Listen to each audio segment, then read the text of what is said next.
Welcome. My name is Rebekah Brown. I'm the Director of Development here at the Maryland Association of CPAs. And with me today, I have my colleague, Lauren Baker. Lauren, say hi.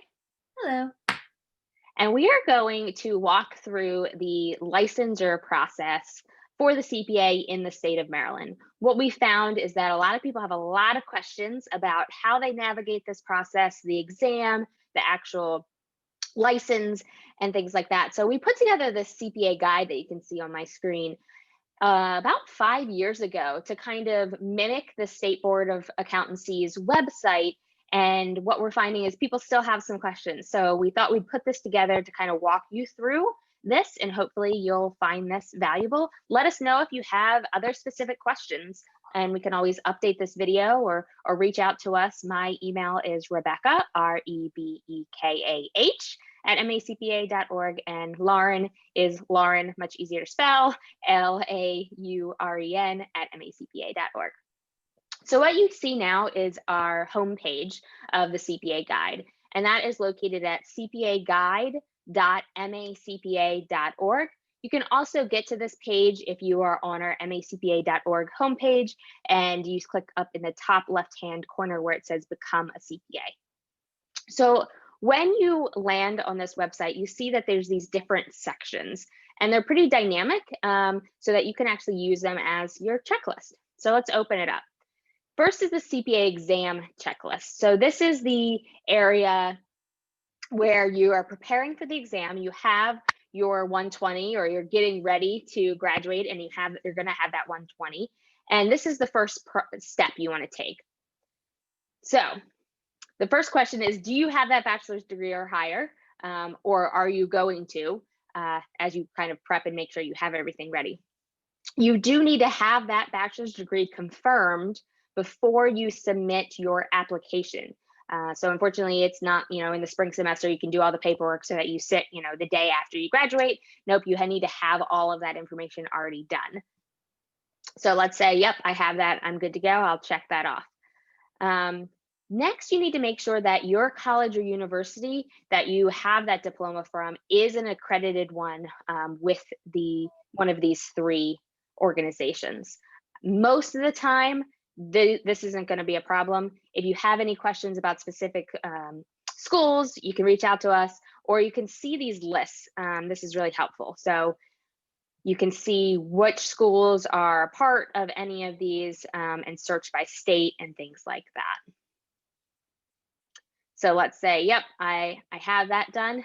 Next is the actual content that you have to have as part of your curriculum from the university. Now, here's where a lot of students get tripped up because they don't realize you don't actually need an accounting degree. You could have a finance degree, you could have an art history degree, whatever it is, but you have to have that degree, and you have to have these courses completed. So you might be a second career person who originally majored in whatever and have a degree in that. Now you just need to get these courses. So you need 3 hours in auditing, 3 hours in cost accounting or managerial accounting, 3 hours in federal income tax, 9 hours in financial accounting, 9 hours in additional accounting courses, and then 3 hours in ethics. Now, those 3 hours are a typical semester course, basically, and things a little bit vary, but generally one semester level course is going to be 3 hours. If you're at a quarter school, there's a conversion for that. I don't think there's a whole lot of quarter schools left out there. And then you'll see this note down here. Graduate level courses are considered to be the equivalent of 1.5. So take that into account as you do this. So if you had a graduate level class in auditing, you would actually get 1.5 times whatever that credit that you received was. So it might help you get to these 9-hour ones a little bit faster. Each of these things also, I'll uncheck them, tell you a little bit more about what that is. So if you click on that, you can see typical course titles and then the topics that are generally covered, because we know each school names their courses a little bit different. One where this gets a little tricky is more with these ethics. So A lot of business schools have now incorporated ethics programs, especially in Maryland, ones that know that they're getting their students ready for the Maryland license process to become a CPA. But these you can see anywhere from philosophy to specific accounting ethics or just a general business ethics course in your business school. In terms of these extra 9 hours, a lot of people have maybe 2 tax classes. You think of your intermediate accounting. Typically, there's 2 or 3 intermediate accountings that could be included in this financial, but maybe you had additional intro to accounting courses or something like that. Additionally, there's a lot of people have an advanced accounting course. They might have a forensics accounting course or an international, something like that. So a lot of different ways to get to these three extra courses, but 9 hours. So if you have all of those things, you're ready to actually apply to take the exam. Notice I don't have necessarily 150 hours yet. In Maryland, you are able to sit for the exam once you have these specific courses covered and that bachelor's degree conferred. So diploma in hand, in a sense. So you want to have your transcript submitted to the Board of Public Accountancy. And if I answered yes, I am now ready to apply for the exam. So Lauren, I want to check in with you. What questions maybe did I forget to cover that you've seen some of our students have? Some questions that I've seen are specifically related to the ethics courses. Mm-hmm. They're curious about what courses qualify for ethics, and I think you did a good job covering that. But that is one of the main questions that I do get. Yeah, so this ethics can be a little tricky. I know for me, I'm a Maryland licensed CPA, and I went to school in Ohio. And so in Ohio 12 years ago, when I was in school, they didn't have that specific ethics course. I think now a lot of universities have it built in because a lot of other state boards are requiring it. But what I did is I graduated, and then I actually just took that course at a community college here in Maryland. So there's options to do that. It doesn't all have to be part of your degree program. Just like I said, you could have your degree in, art history, but Right. having all of these courses covered and part of a transcript that you can submit to the state board will make sure that you are covered. Yep. So I'm going to move down to, I can now apply for the CPA exam. So if you click on that and expand, you see some good things to kind of keep in mind. One, we have a blog post that I wrote when I took the CPA exam, or reflecting back on when I was taking the CPA exam and what I found really helpful in terms of preparing for that. There's also the course inventory worksheet. That will help you kind of further look at those courses that we went through to make sure that you're covering all of those things. Yeah, And and then yeah. I would just say it's really important to look at the credit hours because they don't look at your degree; they look at the credit hours. So definitely fill out that the tip sheet. Yeah, this is definitely helpful. And this actually is, once you click this is going to take you directly to I thought it was. Oh, you know what? It downloads it. That's why I don't see it. It actually downloads a Word version for you of that worksheet. And that worksheet is put together from the state board. So if you can fill that out and you don't have any questions on that one, then you should be good to go. You'll notice here that sometimes it can take up to 90 days during whatever is going on in the state board. That could be less, that could be more. Just have that patience. Know that you can contact them too and check on the status if you need to. All of their contact information is up on their website. Once you get that approval to sit for the exam, you see that you have 180 days to actually make that first appointment to use that notice to schedule. And then let's see, you can learn more about the exam. This is a link to the most recent CPA exam blueprints. We'll update this as they get updated because we know there's changes to the exam more and more frequently. And then this just tells you a little bit about the 4 sections. Typically we call them Reg, FAR, BEC, and Audit, but you see, what that is. The last thing is this note, super important. Once you pass one of those parts of the exam, you have 18 months to pass the remaining parts. What happens if you go beyond that 18 months is really unfortunate, but you actually lose that passing grade and you have to retake that exam that you already passed. So definitely want to schedule yourself and make sure that you're getting that done in that window of 18 months, because you never want to retake these exams if you don't have to, of course. But it is completely doable. I've had people that, you know, go and pass all of them within a 3-month span, 6-month span. I think the average is about a year or so, just in terms of whether you're working or you're dedicated to really just getting this exam out of the way. This is interesting because it's actually out of date.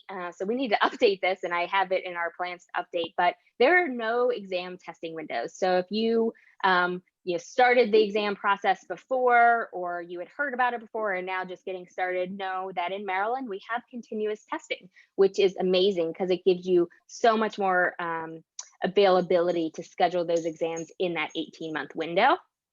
And then just some common mistakes that we see that are important to look through in terms of courses and things that we find from the state board. Once you submit your application, you hear back in those 90 days, hopefully, or sooner, you'll know what areas you were missing. So they're not just going to say you just didn't get it. They're going to let you know what exactly you might have been missing so that you know what you need to do next time. Anything else, Lauren, that you've heard from students that you think that would be helpful for them to hear? I think you did a really great job covering. Okay. So then, yay, we passed the exam. We're ready to apply for licensure now. One of the questions that we get from students is, hey, I have my 150. I went and did a master's program. Or, hey, I'm that second career person that has a degree in something else. I just went and got my accounting credit. So having a full degree and then going and get those accounting credits, I already have 150. Do I need to reapply at this time? So yes and no. You do not need to resubmit your transcript. So if you did that as part of this applying for the CPA exam, you don't need to resubmit that. At that time, when you submit this, they are evaluating you both for the availability or the option to sit for the exam and whether you'll be ready to have the coursework to become licensed. So don't worry about resubmitting that. If there's courses that you're missing, then you have that time between while you're taking that exam or afterwards to get that together. So state license application checklist. So yay, we passed all 4 parts of the CPA exam. Congratulations. Next, this is that 150 I talked about. So make sure that you have 21 hours of that 150 or more, and at least 5 of these 9 subject areas. And again, any of these yellow words are links where you can kind of see the journal topics covered and typical course titles. A lot of people get confused around the business law and that ethics. Those are the 2 that kind of jump out a lot of times. So you saw some insights about those right here. So do not try and substitute business law for ethics. It needs to be specifically about ethics. So I just wanted to point that out because that is one of the stickier points that people run into. So let's say I have that. Let's say I got covered my bases with that. These are the courses where if you have something, you might have to submit more information about that course.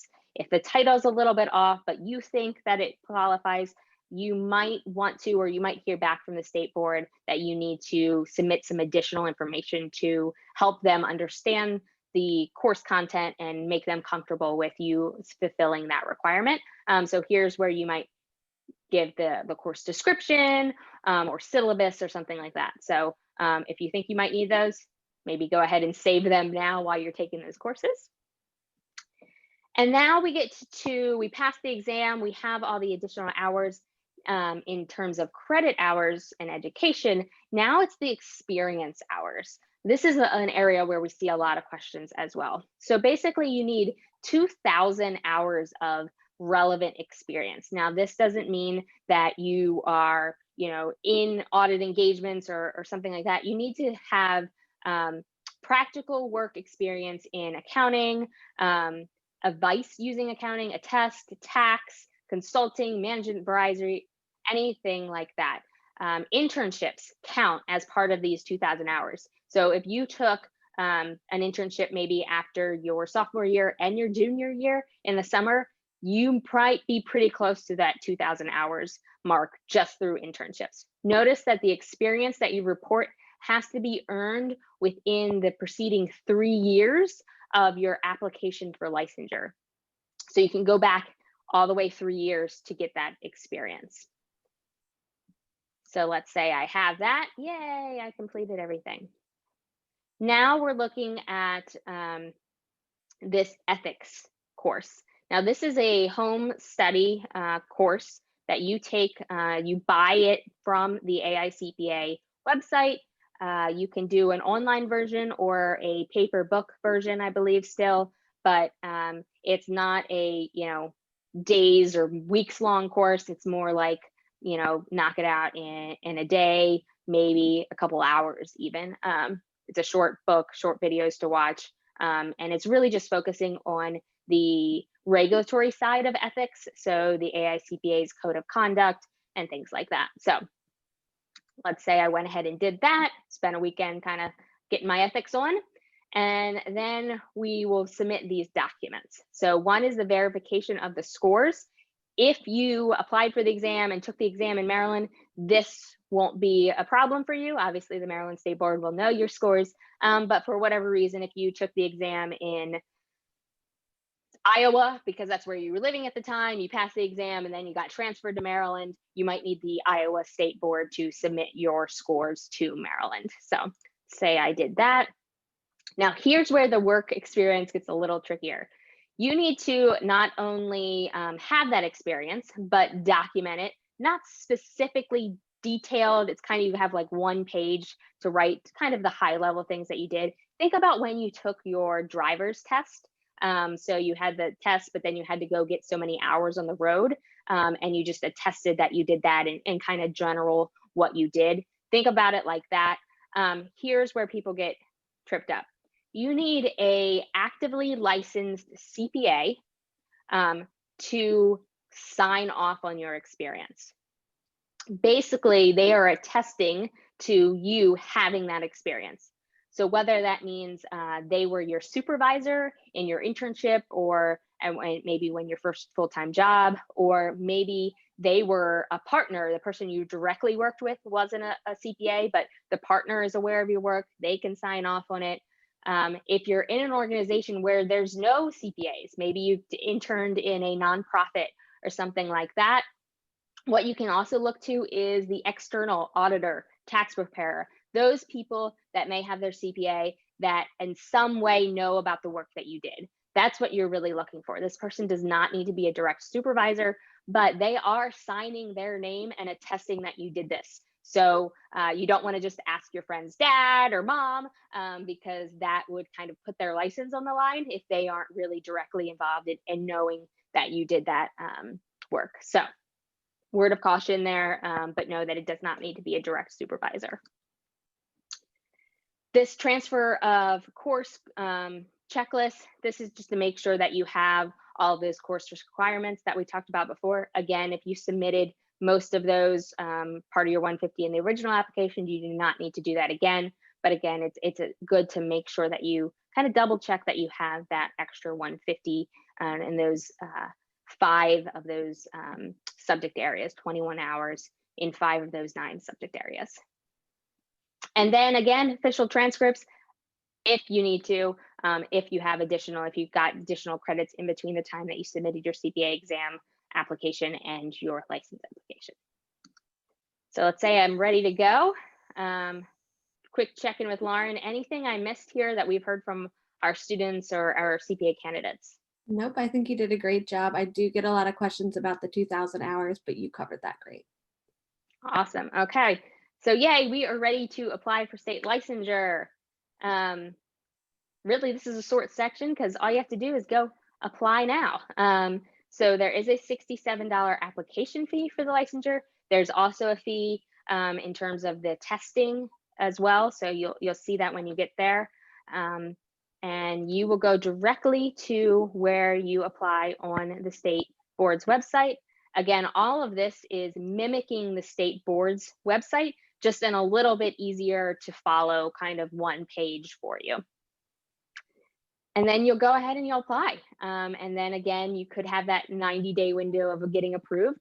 But then you will get a license in the mail, hopefully. And it might be a little shocking to see what the license looks like. It is, I don't have it with me here, but it's about this big. If you've ever gotten your hair cut and you see in like the mirror, their little license, it looks just like that. You are getting license from the state government. But I believe they also send you a nice big certificate that you can frame. And I have mine framed, and it's pretty big. So that is something you should definitely be proud of. And then the next step is actually you come and join MACPA as a CPA member, which we're really excited to have you. And we have our CPA swearing in ceremony, which is really just a time to celebrate the hard work that you did and celebrate and thank the support network that got you there. We have this beautiful moment in our CPA swearing in ceremony that we have all of the candidates or the new CPAs stand up and everybody's clapping. And then we ask them to actually turn around to the audience where their family members, their colleagues, their kids in some instances are seated, and they applaud them, because we know that this isn't just a one person thing, that it really does take a village, and all of that support network is super important in passing this exam and becoming a licensed CPA in Maryland. So just some other things of resources, joining the MACPA both as a full-time student, which is a free student membership, or as a CPA candidate. So that's somebody that is no longer an undergraduate student, but maybe is working part-time or full-time and extra taking classes or taking the exam. That rate is, I believe, $36. So it's not a heavy lift. Maybe it's 37. No, it's 36.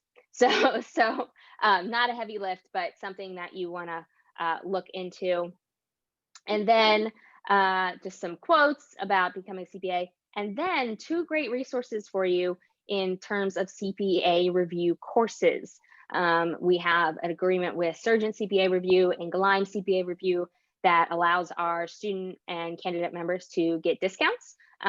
So check that out, and we're always looking to add more discounts. I believe we actually have a couple more that have discounts that aren't on our webpage or are more referrals. So if you're looking at a different one, email Lauren or I to see if we can refer you and get you an extra discount.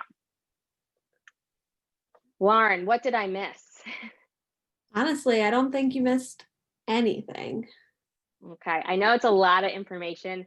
Hopefully that you found this helpful to kind of walk through that process with us. And please reach out if you have any questions. We will try and schedule more, I guess, virtual, not in person, but virtual meetings to go through this with people and answer questions a little bit more in depth. But good luck, and we look forward to seeing you as a Maryland licensed CPA. Thanks.